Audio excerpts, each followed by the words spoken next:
রাধে রাধে বন্ধুরা, শুভ দুপুর।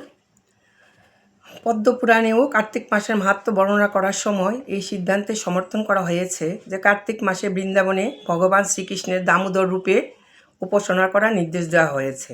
দামোদর রূপ শ্রীকৃষ্ণের সেই বাল্যলীলার দ্যোতক। যখন তার মা যশোদা তাকে বাঁধতে গিয়েছিলেন, কৃষ্ণের চাঞ্চল্যে রুষ্ট হয়ে মা যশোদা তাকে দড়ি দিয়ে বেঁধেছিলেন। তাই তার আরেকটি নাম দামোদর। দাম শব্দটির অর্থ হচ্ছে দড়ি, এবং মা যশোদা শ্রীকৃষ্ণের উপর দড়ি দিয়ে বেঁধেছিলেন বলে তার আরেক নাম দামোদর।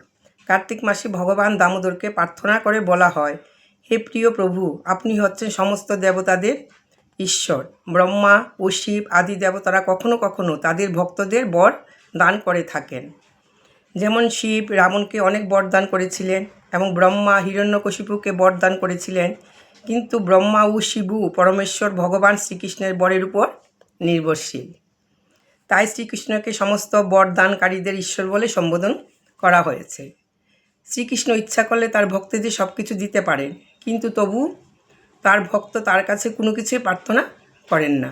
আমি জড় জাগতিক সুখভোগ থেকে শুরু করে মোক্ষ লাভ পর্যন্ত কোনো বর আপনার কাছে প্রার্থনা করি না। আমি শুধু আপনার কাছে প্রার্থনা করি যেন আমি আপনার এই দামোদর রূপ সর্বক্ষণ দর্শন করতে পারি। আপনার রূপ এতই মাধুর্যমণ্ডিত ও চিত্রাকর্ষক যে আপনার এই রূপ ছাড়া আমার মন আর কিছুই চায় না।